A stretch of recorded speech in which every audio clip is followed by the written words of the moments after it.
प्यारे विद्यार्थियों सत श्री अकाल। मैं हरजिंदर कौर तुहाडी पंजाबी विषय की अध्यापका तुहाडा पंजाबी जमात विच स्वागत करदी हाँ।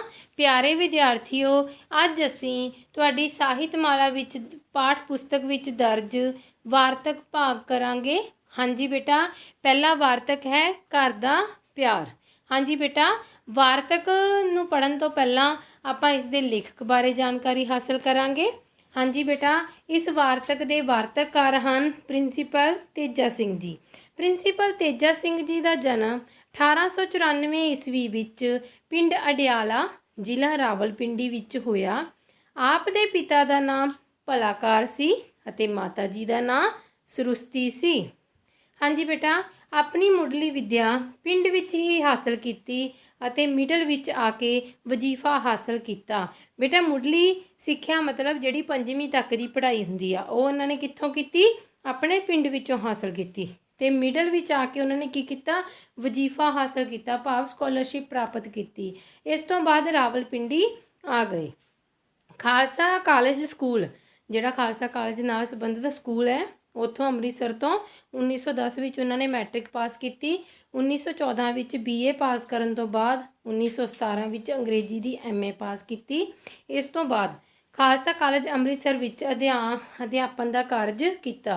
खालसा कॉलेज दे विच उन्होंने की किया? मतलब उत्थे पढ़ाउणा शुरू कर दिता। दसंबर 1945 विच खालसा कॉलेज बंबई के प्रिंसीपल नियुक्त होए। जिहड़े प्रिंसीपल तेजा सिंह सी ये 18 इन्हों कदों 1945 ईस्वी विच खालसा कॉलेज जिहड़ा बंबई दे विच खालसा कॉलेज है उत्थों के प्रिंसीपल नियुक्त किया। 3 साल बाद 1948 विच यह पंजाब यूनीवर्सिटी के पबलीकेशन ब्यूरो के सकत्तर बने।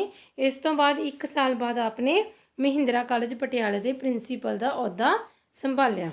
आपने वार्तक अते जीवनी साहित्य नाल संबंधित रचना की। उन्होंने की किया? जीवनियां ते वार्तक नाल संबंधित रचनावां कीतियां। वार्तक विच आपदियां प्रमुख रचनावां हन साहित्य दर्शन। उन्हां दे मुख वार्तक किहड़ियां हन? साहित्य दर्शन, नवीआं सोचां, सहज सुभाअ, घर दा प्यार। ते जीवनी साहित्य नाल संबंधित स्वै जीवनी है RC। उन्हां दी स्वै जीवनी किहड़ी है?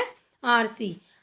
आप दी पंजाबी साहित्य प्रति ਸਾਹਿਤਿਕ ਘਾਲਣਾ ਲਈ ਉਹਨਾਂ ਨੇ ਪੰਜਾਬੀ ਸਾਹਿਤ ਲਈ ਜਿੰਨਾ ਵੀ ਯੋਗਦਾਨ ਦਿੱਤਾ ਉਹਦੇ ਲਈ 1951 ਵਿੱਚ ਪੈਪਸੂ ਸਰਕਾਰ ਨੇ ਉਹਨਾਂ ਨੂੰ ਸਨਮਾਨਿਤ ਕੀਤਾ। ਠੀਕ ਹੈ। 1956 ਵਿੱਚ ਆਪ ਨੂੰ ਅਭਿਨੰਦਨ ਗ੍ਰੰਥ ਵੀ ਭੇਟ ਕੀਤਾ ਗਿਆ। ਅਭਿਨੰਦਨ ਗ੍ਰੰਥ ਭੇਟ ਕੀਤਾ ਗਿਆ ਤੇ ਵਾਰਤਕਕਾਰ ਦੇ ਤੌਰ ਤੇ ਆਪ ਦੀ ਨਿਵੇਕਲੀ ਪਛਾਣ ਹੈ। ਲਿਖਣ ਸ਼ੈਲੀ ਜਿਹੜੀ ਉਹਨਾਂ ਦੀ प्रिंसीपल तेजा सिंह की लिखण शैली सी वो बड़ी ही रस भिन्नी हुंदी है, भाव रसां नाल भरपूर हुंदी है। पाठकां नूं पढ़न वेले उन्हां दी जिहड़ियां रचनावां उन्हां दे विचों सोच स्वाद ते रस प्राप्त हुंदा है। ठीक है, आनंद प्राप्त हुंदा है। ठीक है, इसे कारण उन्हां दी वार्तक रचना की है बोझल, भाव बोझ नहीं लगदी पाठकां नूं पढ़न समय। ठीक है, लगभग 64 साल की उम्र विच 1958 विच आप जी का देहांत हो गया, भाव 1958 विच वो इस संसार नूं अलविदा कह गए। हाँ जी बेटा, मूल पाठ है घर दा प्यार। हाँ जी बेटा, देखो पाठ है घर इट्टां जां वट्टियां दे बने कोठे नूं नहीं कहंदे।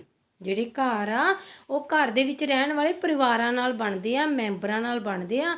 ਦੇਖੋ ਜਿਹੜੇ ਘਰ ਆ ਇੱਟਾਂ ਕੋਠੀਆਂ ਬਣੀਆਂ ਹੋਈਆਂ ਪਰ ਉਹਨਾਂ ਕੋਠੀਆਂ ਦੇ ਵਿੱਚ ਕੋਈ ਰਹਿ ਨਹੀਂ ਰਿਹਾ ਤੇ ਉਹ ਕੋਠੀਆਂ ਕੀ ਆ? ਘਰ ਨਹੀਂ ਬਣ ਪਾਉਂਦੀਆਂ, ਉਹ ਇੱਟਾਂ ਬਣੀਆਂ ਦੀਆਂ ਕੋਠੀਆਂ ਹੀ ਰਹਿ ਜਾਂਦੀਆਂ ਆ। ਘਰ ਕਦੋਂ ਬਣਦੀਆਂ? ਜਦੋਂ ਉਹਨਾਂ ਦੇ ਵਿੱਚ ਮੈਂਬਰ ਰਹਿੰਦੇ ਆ। ਉਹ ਮੈਂਬਰ ਕਿਵੇਂ ਰਹਿੰਦੇ ਆ? ਪਿਆਰ ਨਾਲ, ਮੁਹੱਬਤ ਨਾਲ, ਇੱਕ ਦੂਜੇ ਨਾਲ। ਠੀਕ ਹੈ, ਘਰ ਤੋਂ ਭਾਵ ਉਹ ਥਾਂ ਹੈ ਜਿੱਥੇ घर इट्टां जां वट्टियां दे बने कोठे नहीं हुंदे। किहो जी की किस नूं कहंदे आ घर?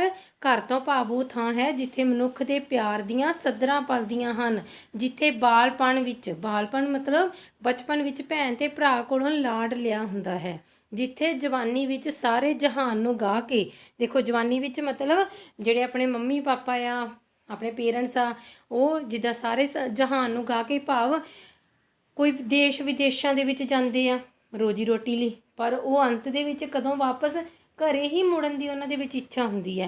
ठीक है, सारे जहान नूं गा के लिताड़ के, भाव लिताड़ मतलब हुंदा आ बोझ नाल किसी चीज़ नूं दबे होना, ਭਾਵ ਉਹ ਜਦੋਂ ਉਹਨਾਂ ਦੇ ਮਨ 'ਤੇ ਬਹੁਤ ਜ਼ਿਆਦਾ ਦਿਮਾਗ 'ਤੇ ਬੋਝ ਹੁੰਦਾ ਆ, ਆਪਾਂ ਕਹਿ ਨਹੀਂ ਦਿੰਦੇ ਡਿਪਰੈਸ਼ਨ ਆ ਜਾਂ ਟੈਨਸ਼ਨ ਆ, ਉਹ ਸਾਰੀਆਂ ਟੈਨਸ਼ਨਾਂ ਦੇ ਵਿੱਚ ਵੀ ਜਿਹੜੀ ਖੱਟੀ ਕਮਾਈ ਕਰਕੇ ਮੁੜ ਆਉਣ ਨੂੰ ਕਿੱਥੇ ਜੀਅ ਕਰਦਾ ਹੈ, ਉਸ ਘਰ ਦੇ ਵਿੱਚ ਜਿੱਥੇ ਬੁਢਾਪੇ ਵਿੱਚ ਜਦੋਂ ਆਪਣੇ ਦੇਖੋ ਜਿਹੜੇ ਗ੍ਰੈਂਡ ਪੇਰੈਂਟਸ ਆ ਬੁਢਾਪੇ ਵਿੱਚ ਬਹਿ ਕੇ ਸਾਰੇ ਜੀਵਨ ਦੇ ਝਮੇਲਿਆਂ ਤੋਂ ਮਿਲੀ ਵੇਲ, ਜਦੋਂ ਬਜ਼ੁਰਗ ਹੋ ਜਾਂਦੇ ਆ ਗ੍ਰੈਂਡ ਪੇਰੈਂਟਸ ਦੇਖੋ ਕੰਮ ਉਹਨਾਂ ਦਾ ਬੰਦ ਹੋ ਜਾਂਦਾ, ਕਿਉਂਕਿ ਉਹਨਾਂ ਦੇ ਸਰੀਰ ਦੇ ਵਿੱਚ ਉਹ ਕਪੈਸਿਟੀ ਨਹੀਂ ਰਹਿੰਦੀ ਕਿ ਕੰਮ ਕਰ ਪਾਉਣ, ਅਤੇ ਇਸ ਕਰਕੇ ਕੀ ਆ ਉਹਨਾਂ ਨੂੰ ਕਹਿੰਦੇ ਉਹ ਝਮੇਲਿਆਂ ਜੀਵਨ ਦੇ ਝਮੇਲਿਆਂ ਤੋਂ ਉਹ ਦੂਰ ਹੋ ਜਾਂਦੇ ਆ।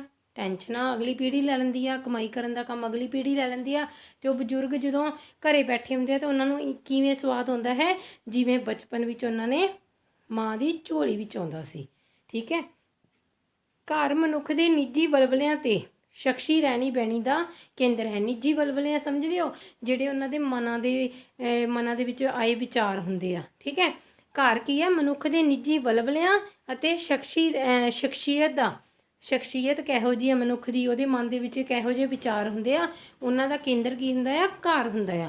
ਆਪਾਂ ਨੂੰ ਜਿਹੋ ਜਿਹਾ ਘਰ ਦੇ ਵਿੱਚ ਮਾਹੌਲ ਮਿਲੇਗਾ ਆਪਾਂ ਉਸੇ ਤਰ੍ਹਾਂ ਦੇ ਹੀ ਸਮਾਜ ਦੇ ਵਿੱਚ ਵਿਚਰਾਂਗੇ। ਜੇ ਆਪਾਂ ਘਰ ਦੇ ਵਿੱਚ ਆਪਾਂ ਨੂੰ ਪਿਆਰ ਮੁਹੱਬਤ ਮਿਲੇਗੀ ਤਾਂ ਆਪਾਂ ਸਾਰਿਆਂ ਨਾਲ ਬਾਹਰ ਵੀ ਪਿਆਰ ਮੁਹੱਬਤ ਨਾਲ ਰਵਾਂਗੇ। ਜੇ ਘਰ ਦੇ ਵਿੱਚ ਕੋਈ ਪ੍ਰੋਬਲਮ ਆ, ਅਤੇ ਮੰਨ ਲਓ ਕਿਸੇ ਦਿਨ ਆਪਣੇ ਘਰ ਦੇ ਵਿੱਚ ਕੋਈ ਪ੍ਰੋਬਲਮ ਹੁੰਦੀ ਆ, ਅਤੇ ਆਪਾਂ ਕੀ ਆ ਉਹ ਜਿਹੜੀ ਪ੍ਰੋਬਲਮ ਦੇ ਨਾਲ ਹੀ ਆਪਾਂ ਬਾਹਰ ਜਾਂਦੇ ਹਾਂ, ਫਿਰ ਆਪਾਂ ਨੂੰ ਦੂਜਿਆਂ ਦੇ ਉੱਤੇ ਚਿੜ ਵੀ ਆਉਂਦੀ ਆ, ਖਿਝ ਵੀ ਆਉਂਦੀ ਆ, ਹੈ ਨਾ। ਹਾਂਜੀ ਬੇਟਾ, ਕਹਿੰਦੇ ਉਸਦੇ ਆਚਰਣ ਬਣਾਉਣ ਵਿੱਚ ਜਿੱਥੇ ਸਮਾਜਿਕ ਅਤੇ ਮੁਲਕੀ ਆਲੇ ਦੁਆਲੇ ਦਾ ਅਸਰ ਕੰਮ ਕਰਦਾ ਹੈ, ਉੱਥੇ ਘਰ ਦੀ ਚਾਰ ਦੀਵਾਰੀ ਅਤੇ ਇਸ ਦੇ ਅੰਦਰ ਦੇ ਹਾਲਾਤ ਦਾ ਅਸਰ ਵੀ ਘੱਟ ਕੰਮ ਨਹੀਂ ਕਰਦਾ। ਕੋਈ ਵੀ ਬੱਚਾ ਆ ਉਹਦਾ ਆਚਰਣ ਬਣਾਉਣ ਵਿੱਚ ਸਮਾਜ ਦਾ, ਮੁਲਕੀ ਆਲੇ ਦੁਆਲੇ ਭਾਵ ਆਲੇ ਦੁਆਲੇ ਦੇ ਵਾਤਾਵਰਨ ਦਾ ਜਿੱਥੇ ਅਸਰ ਹੁੰਦਾ, ਉੱਥੇ ਕਹਿੰਦੇ ਘਰ ਦੀ ਜਿਹੜੀ ਚਾਰ ਦੀਵਾਰੀ ਹੈ ਨਾ, ਮਤਲਬ ਘਰ ਦਾ ਅੰਦਰਲਾ ਵਾਤਾਵਰਨ ਆ ਨਾ, ਉਹਦਾ ਵੀ ਅਸਰ ਬਹੁਤ ਜ਼ਿਆਦਾ ਪੈਂਦਾ ਹੈ ਇੱਕ ਬੱਚੇ ਦੀ ਸ਼ਖਸੀਅਤ 'ਤੇ। ਸਗੋਂ ਮਨੁੱਖ ਦਾ ਆਚਰਣ ਬਣਦਾ ਹੀ ਘਰ ਦੇ ਵਿੱਚ ਹੈ। ਮਨੁੱਖ ਦਾ ਆਚਰਣ ਬਣਦਾ ਕਿੱਥੇ ਹੈ, ਘਰ ਦੇ ਵਿੱਚ ਬਣਦਾ ਹੈ। ਭਾਵ ਉਹਦਾ ਕਰੈਕਟਰ ਚਰਿੱਤਰ ਕਿਹੋ ਜਿਹਾ ਹੈ ਉਹ ਕਿੱਥੋਂ ਪਤਾ ਲੱਗਦਾ ਹੈ, ਘਰ ਤੋਂ ਹੀ। ਇਹੋ ਉਸ ਦੀਆਂ ਰੁਚੀਆਂ ਅਤੇ ਸੁਭਾਅ ਦਾ ਸਾਂਚਾ ਹੈ। ਸਾਂਚਾ ਇਹ ਉਸ ਦੀਆਂ ਰੁਚੀਆਂ ਭਾਵ ਜਿਹੜੀਆਂ ਆਪਣੇ ਇੰਟਰਸਟ ਆ, ਆਪਣਾ ਸੁਭਾਅ ਆ, ਉਹਦਾ ਜਿਹੜਾ ਸਾਂਚਾ ਸਮਝਦੇ ਹੋ ਕਿ ਮਤਲਬ ਉਹ ਕਿਹੋ ਜਿਹਾ। ਦੇਖੋ ਇੱਕ ਪਾਣੀ ਆ, ਪਾਣੀ ਨੂੰ ਆਪਾਂ ਜਿਹੋ ਜਿਹੇ ਬਰਤਨ ਦੇ ਵਿੱਚ ਪਾ ਕੇ ਫਰਿੱਜ ਦੇ ਵਿੱਚ ਲਗਾਵਾਂਗੇ, ਜੇ ਆਪਾਂ ਕੌਲੀ 'ਚ ਪਾਵਾਂਗੇ ਤਾਂ ਜਿਹੜਾ ਪਾਣੀ ਆ ਉਹ ਕੌਲੀ ਦਾ ਰੂਪ ਧਾਰਨ ਕਰ ਲਏਗਾ, ਹੈ ਨਾ। ਸਾਂਚਾ ਉਹਨੂੰ ਕਿਹਾ ਜਾਂਦਾ ਹੈ ਜਿਹੜੇ ਦੇ ਵਿੱਚ ਉਹਨੂੰ ਢਾਲਿਆ ਜਾਂਦਾ ਆ। ਇਸੇ ਤਰ੍ਹਾਂ ਜਿਹੜਾ ਮਨੁੱਖ ਦਾ ਸੁਭਾਅ ਆ, ਰੁਚੀਆਂ ਆ, ਉਹਨਾਂ ਦੀ ਢਾਲਣਾ ਮਤਲਬ ਉਹ ਕਿਵੇਂ ਦੀਆਂ ਹੋਣਗੀਆਂ, ਇਹ ਘਰ ਦੇ ਵਾਤਾਵਰਨ ਤੋਂ ਹੀ ਅੰਦਾਜ਼ਾ ਲੱਗ ਜਾਂਦਾ ਹੈ। ਕਈ ਵਾਰੀ ਜਦ ਮੈਂ ਕਿਸੇ ਸੱਜਣ ਕੋਝੇ ਸੜੀਅਲ ਜਾਂ ਖਿਜੂ ਸੁਭਾਅ ਵਾਲਾ ਵੇਖਦਾ ਹਾਂ, ਲੇਖਕ ਕਹਿੰਦਾ ਕਿ ਜਦੋਂ ਮੈਂ ਕਿਸੇ ਸੱਜਣ ਨੂੰ ਮਤਲਬ ਕੋਈ ਦੋਸਤ ਹੈ, ਕੋਈ ਪਰਸਨ ਹੈ, ਉਹਨੂੰ ਮੈਂ ਬੜਾ ਹੀ ਖਿਜਿਆ ਹੋਇਆ, ਸੜਿਆ ਹੋਇਆ, ਖਿਜੂ ਸੁਭਾਅ ਵਾਲਾ ਦੇਖਦਾ ਹੈ, ਅਤੇ ਮੈਂ ਦਿਲ ਵਿੱਚ ਕਹਿੰਦਾ ਹਾਂ ਇਸ ਵਿਚਾਰੇ ਨੂੰ ਘਰ ਦਾ ਪਿਆਰ ਨਹੀਂ ਮਿਲਿਆ। ਭਾਵ ਜੇ ਕੋਈ ਖਿਜੇ ਸੁਭਾਅ ਦਾ ਹੁੰਦਾ ਆ, ਸੜੀਅਲ ਸੁਭਾਅ ਦਾ ਹੁੰਦਾ ਹੈ, ਇਹਦਾ ਮਤਲਬ ਹੁੰਦਾ ਉਸਨੂੰ ਘਰ ਦਾ ਪਿਆਰ ਨਹੀਂ ਮਿਲਿਆ। ਹਾਂਜੀ, ਫਿਰ ਲੇਖਕ ਨਾ ਇੱਕ ਮਤਲਬ ਆਪਣੇ ਇੱਕ ਘਟਨਾ ਆਪਣੇ ਨਾਲ ਸ਼ੇਅਰ ਕਰਦਾ ਹੈ ਕਿ ਕਹਿੰਦਾ ਕਿ ਇੱਕ ਮੇਰੇ ਜਾਣਕਾਰ ਬਿਰਧ ਬੀਬੀ ਜੀ ਸਨ। ਲੇਖਕ ਕਹਿੰਦਾ ਕਿ ਮੇਰੀ ਨਾ ਇੱਕ ਜਾਣਕਾਰ ਬੀਬੀ ਸੀ, ਜਾਣਕਾਰ ਭਾਵ ਇੱਕ ਬੀਬੀ ਸੀ ਜਿਸ ਨੂੰ ਮੈਂ ਜਾਣਦਾ ਸੀ। ਬਿਰਧ ਮਤਲਬ ਬਜ਼ੁਰਗ, ਠੀਕ ਹੈ, ਜੋ ਨੇਕੀ ਤੇ ਉਪਕਾਰ ਦੀ ਪੁਤਲੀ ਸੀ। ਪੁਤਲੀ ਦਾ ਭਾਵ ਹੁੰਦਾ ਉਦਾਹਰਣ, ਠੀਕ ਹੈ। ਸਵੇਰੇ ਸ਼ਾਮ ਉਹ ਕੀ ਕਰਦੀ ਸੀ, ਸਵੇਰੇ ਸ਼ਾਮ ਬਿਨਾਂ ਨਾਗਾ ਭਾਵ ਜਿੱਦਾਂ ਹੁਣ ਬਿਨਾਂ ਮਤਲਬ ਐਬਸੈਂਟ ਹੋਏ, ਨਾਗਾ ਮਤਲਬ ਐਬਸੈਂਟ ਹੋਏ, ਨਿਤਨੇਮ ਕਰਦੇ, ਗੁਰਦੁਆਰੇ ਦੀ ਪਰਿਕਰਮਾ ਕਰਦੇ। ਉਹ ਸਵੇਰੇ ਕੀ ਕਰਦੇ ਸੀ, ਉਹ ਬਜ਼ੁਰਗ ਔਰਤ ਨਿਤਨੇਮ ਕਰਦੀ ਸੀ ਬਿਨਾਂ ਨਾਗਾ ਪਾਈ, ਮਤਲਬ ਇੱਕ ਦਿਨ ਵੀ ਮਿਸ ਨਹੀਂ ਸੀ ਹੋਣ ਦਿੰਦੀ, ਅਤੇ ਡੇਲੀ ਉਹ ਗੁਰਦੁਆਰੇ ਦੀ ਪਰਿਕਰਮਾ ਵੀ ਕਰਦੇ ਸੀ। ਕਿਸੇ ਦੇ ਦੁੱਖ ਨੂੰ ਦੇਖ ਕੇ ਕਦੀ ਜਰ ਨਹੀਂ ਸੀ ਸਕਦੇ, ਭਾਵ ਉਹ ਹਰੇਕ ਦੇ ਦੁੱਖ ਦੇ ਵਿੱਚ ਦੁਖੀ ਹੋ ਜਾਂਦੀ ਸੀ। ਵਲਵਲਾ ਉਹਨਾਂ ਦਾ ਇੰਨਾ ਕੋਮਲ ਸੀ, ਭਾਵ ਉਹਦਾ ਮਨ ਇੰਨਾ ਕੋਮਲ ਸੀ ਅਤੇ ਪਵਿੱਤਰ ਸੀ ਕਿ ਚੱਪੇ 'ਤੇ ਹਮਦਰਦੀ ਨਾਲ ਫਿਸ ਜਾਂਦਾ ਸੀ। ਭਾਵ ਹਲਕਾ ਜਿਹਾ ਵੀ ਕਿਸੇ ਨੂੰ ਤਕਲੀਫ ਹੁੰਦੀ ਸੀ ਅਤੇ ਉਹਨੂੰ ਦਰਦ ਫੀਲ ਹੁੰਦਾ ਸੀ ਇਸ ਚੀਜ਼ ਦਾ। ਬੱਚਿਆਂ ਨੂੰ ਦੇਖ ਕੇ ਤਾਂ ਉਹ ਬੱਚੇ ਹੀ ਬਣ ਜਾਂਦੇ ਸਨ। ਜਿਹੜੀ ਉਹ ਬਜ਼ੁਰਗ ਔਰਤ ਸੀ, ਬੱਚੇ ਨੂੰ ਦੇਖ ਕੇ ਕੀ ਸੀ, ਉਹ ਬੱਚਾ ਹੀ ਬਣ ਜਾਂਦੀ ਸੀ। ਪਰ ਸੁਭਾਅ ਉਹਦਾ ਬੜਾ ਖਰਵਾ ਸੀ, ਭਾਵ ਬੜਾ ਗੁੱਸੇਖੋਰ ਸੀ, ਠੀਕ ਹੈ। ਖਰਵਾ ਸੁਭਾਅ ਮਤਲਬ ਬੜਾ ਕੌੜਾ ਬੋਲਦੀ ਸੀ ਸਾਰਿਆਂ ਦੇ ਨਾਲ, ਠੀਕ ਹੈ। ਦਿਲ ਉਹਦਾ ਬੜਾ ਕੋਮਲ ਸੀ, ਦੂਜਿਆਂ ਦੇ ਦੁੱਖ ਦੇ ਵਿੱਚ ਮਤਲਬ ਦੁਖੀ ਵੀ ਹੋ ਜਾਂਦੀ ਸੀ, ਪਰ ਉਹਦਾ ਸੁਭਾਅ ਖਰਵਾ ਸੀ। ਨਿੱਕੀ ਨਿੱਕੀ ਗੱਲ ਤੋਂ ਉਹ ਖਿਝ ਪੈਂਦੇ ਸਨ, ਗੁੱਸੇ ਵਿੱਚ ਆ ਕੇ ਆਪਣੇ ਆਪੇ ਤੋਂ ਬਾਹਰ ਹੋ ਜਾਂਦੀ ਸੀ। ਉਹਨੂੰ ਪਤਾ ਹੀ ਨਹੀਂ ਹੁੰਦਾ ਸੀ ਕਿ ਮੈਂ ਕੀ ਬੋਲ ਰਹੀ ਹਾਂ। ਉਸ ਹਾਲਾਤ ਵਿੱਚ ਉਸਨੂੰ ਦੇਖੋ ਤਾਂ ਮਾਲੂਮ ਹੁੰਦਾ ਸੀ। ਜਦੋਂ ਆਪਾਂ ਉਸਨੂੰ ਖਰਵਾ ਬੋਲਦਿਆਂ ਹੋਇਆ ਦੇਖਦੇ ਸੀ ਤਾਂ ਉਦੋਂ ਪਤਾ ਲੱਗਦਾ ਸੀ ਕਿ ਉਹਦੇ ਦਿਲ ਵਿੱਚ ਕੋਈ ਤਰਸ ਨਹੀਂ ਹੈਗਾ, ਕੋਈ ਪਿਆਰ ਨਹੀਂ ਹੈਗਾ। ਜਦੋਂ ਉਹ ਖਰਵਾ ਬੋਲਦੀ ਸੀ ਨਾ, ਦੇਖਣ ਵਾਲੇ ਨੂੰ ਇੰਝ ਲੱਗਦਾ ਸੀ ਕਿ ਇਹਦੇ ਵਿੱਚ ਪਿਆਰ, ਮੁਹੱਬਤ, ਤਰਸ ਤਾਂ ਹੈ ਹੀ ਨਹੀਂ। ਪਰ ਹੁੰਦੇ ਉਸ ਵਕਤ ਹੀ ਉਨੇ ਹੀ ਨਰਮ ਦੇ, ਪਰ ਉਹ ਕੀ ਸੀ ਕਹਿੰਦੇ, ਹੁੰਦੇ ਉਸ ਵਕਤ ਵੀ, ਭਾਵ ਉਹ ਸਿਚੁਏਸ਼ਨ ਦੇ ਵਿੱਚ ਵੀ ਜਦੋਂ ਖਰਵਾ ਬੋਲ ਰਹੇ ਹੁੰਦੇ ਸੀ, ਪਰ ਹੁੰਦੇ ਉਸ ਵੇਲੇ ਵੀ ਉਹ ਬੜੇ ਨਰਮ ਤੇ ਕੋਮਲ ਸੀ। ਕੇਵਲ ਇਹ ਕੋਮਲਤਾ ਤੇ ਨਰਮੀ ਗੁੱਸੇ ਦੇ ਪਰਦੇ ਹੇਠ ਛੁਪੀ ਰਹਿ ਜਾਂਦੀ ਸੀ। ਉਹਦੀ ਕੋਮਲਤਾ ਤੇ ਨਰਮੀ ਜਿਹੜੀ ਉਹਦੇ ਮਨ ਦੇ ਵਿੱਚ ਤਰਸ ਦੇ ਭਾਵ ਸੀ, ਉਹ ਕਿੱਥੇ ਛੁਪ ਜਾਂਦੇ ਸਨ? ਉਹਦੇ ਗੁੱਸੇ ਦੇ ਭਾਵ ਦੇ ਪਿੱਛੇ ਛੁਪ ਜਾਂਦੇ ਸਨ। ਇਸ ਗੁੱਸੇ ਦੇ ਝੱਲਪੁਣੇ ਦੇ ਕਾਰਨ ਉਹਨਾਂ ਨੇ ਜ਼ਿੰਦਗੀ ਦਾ ਪਿੱਛਾ ਫੁੱਲਣ ਤੋਂ ਇਹ ਮਾਲੂਮ ਹੁੰਦਾ ਹੈ। ਕਹਿੰਦੇ ਇਸ ਗੁੱਸੇ ਤੇ ਝੱਲਪੁਣੇ ਦਾ ਭਾਵ ਜਿਹੜਾ ਉਹ ਝੱਲ ਜਾਂ ਖਿਲਾਰਨ ਦਾ ਭਾਵ ਸੀ, ਕਹਿੰਦੇ ਉਹਦਾ ਪਤਾ ਕਿਸ ਤੋਂ ਪਤਾ ਲੱਗਦਾ ਆ? ਉਹਦੀ ਜ਼ਿੰਦਗੀ ਦੇ ਪਿਛਲੇ ਜਿਹੜਾ ਉਹਦਾ ਜੀਵਨ ਲੰਘ ਚੁੱਕਾ ਆ, ਉਹਨੂੰ ਫੋਲਣ ਤੋਂ ਪਤਾ ਲੱਗਦਾ ਸੀ ਕਿ ਉਹਨਾਂ ਨੂੰ ਘਰ ਦਾ ਪਿਆਰ ਨਹੀਂ ਸੀ ਮਿਲਿਆ। ਕਿਸ ਨੂੰ? ਉਸ ਬਿਰਧ ਔਰਤ ਨੂੰ ਘਰ ਦਾ ਪਿਆਰ ਨਹੀਂ ਸੀ ਮਿਲਿਆ। ਪਤੀ ਜਵਾਨੀ ਵਿੱਚ ਸਾਥ ਛੱਡ ਗਿਆ ਸੀ, ਭਾਵ ਹਜੇ ਚੜ੍ਹਦੀ ਜਵਾਨੀ ਸੀ ਤੇ ਉਹਦੇ ਪਤੀ ਦੀ ਮੌਤ ਹੋ ਚੁੱਕੀ ਸੀ। ਝੋਲ ਪੁੱਤਰਾਂ ਧੀਆਂ ਤੋਂ ਖਾਲੀ ਸੀ, ਭਾਵ ਉਹਦੀ ਕੋਈ ਔਲਾਦ ਨਹੀਂ ਸੀ। ਝੋਲ ਦਾ ਮਤਲਬ ਝੋਲੀ, ਠੀਕ ਹੈ। ਝੋਲੀ ਪੁੱਤਰਾਂ ਧੀਆਂ ਤੋਂ ਖਾਲੀ ਸੀ, ਭਾਵ ਉਹਦੀ ਕੋਈ ਔਲਾਦ ਨਹੀਂ ਸੀ। ਕਿਸੇ ਨੇ ਨਿੱਕੀਆਂ ਨਿੱਕੀਆਂ ਬਾਹਾਂ ਗਲ ਵਿੱਚ ਪਾ ਕੇ, ਜਿੱਦਾਂ ਛੋਟੇ ਛੋਟੇ ਬੱਚੇ ਆਪਣੀ ਮੰਮੀ ਦੀ ਗਲ ਦੇ ਵਿੱਚ ਬਾਂਹ ਪਾ ਕੇ ਕਹਿ ਨਹੀਂ ਦਿੰਦੇ, ਬੇਜੀ ਓ ਬੇਜੀ ਮੈਂ ਕਿੱਡਾ ਸੋਹਣਾ ਆ, ਹੈ ਨਾ। ਛੋਟੇ ਛੋਟੇ ਬੱਚੇ ਕਹਿ ਨਹੀਂ ਦਿੰਦੇ।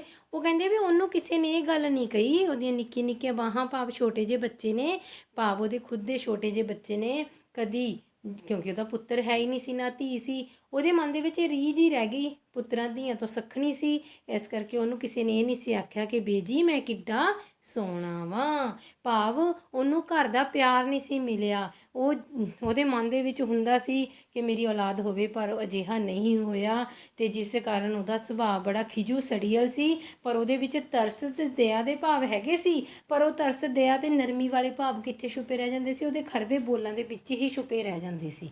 ਉਹਨੂੰ ਕੋਈ ਸਮਝ ਪਾਉਂਦਾ ਸੀ, ਕਈ ਸਮਝ ਹੀ ਨਹੀਂ ਸੀ ਪਾਉਂਦੇ। ਹਾਂਜੀ ਬੇਟਾ, ਇਸ ਪਾਠ ਦਾ ਬਾਕੀ ਭਾਗ ਆਪਾਂ ਅਗਲੀਆਂ ਵੀਡੀਓ ਦੇ ਵਿੱਚ ਕਰਾਂਗੇ। ਅੱਜ ਲਈ ਸਿਰਫ ਇੰਨਾ ਹੀ। ਤੁਸੀਂ ਅੱਜ ਇਹ ਕਰਵਾਇਆ ਹੋਇਆ ਜਿਹੜਾ ਵਾਰਤਕ ਆ, ਇਸ ਨੂੰ ਚੰਗੀ ਤਰ੍ਹਾਂ ਪੜ੍ਹਨਾ ਆ, ਸਮਝਣਾ ਆ, ਔਰ ਇਸ ਦੇ ਜਿਹੜੇ ਔਖੇ ਸ਼ਬਦ ਹਨ, ਇਹਨਾਂ ਦੇ ਅਰਥ ਜਿਹੜੇ ਆ ਨਾ, ਉਹ ਤੁਸੀਂ ਆਪਣੀ ਫੇਅਰ ਨੋਟਬੁੱਕ ਦੇ ਵਿੱਚ ਲਿਖਣੇ ਵੀ ਹਨ ਅਤੇ ਉਹਨਾਂ ਦੀ ਦੁਹਰਾਈ ਵੀ ਕਰਨੀ ਹੈ। ਫੇਅਰ ਨੋਟਬੁੱਕ ਦੇ ਵਿੱਚ ਜਿਹੜੇ ਮੈਂ ਅੱਜ 2 ਪੈਰੇ ਕਰਵਾਏ ਆ ਨਾ, ਸਿਰਫ ਇਹਨਾਂ 2 ਪੈਰਿਆਂ ਨਾਲ ਸੰਬੰਧਿਤ ਹੀ ਔਖੇ ਸ਼ਬਦਾਂ ਦੇ ਅਰਥ ਤੁਸੀਂ ਆਪਣੀ ਫੇਅਰ ਨੋਟਬੁੱਕ ਦੇ ਵਿੱਚ ਰਾਈਟ ਕਰਨੇ ਆ। ਧੰਨਵਾਦ।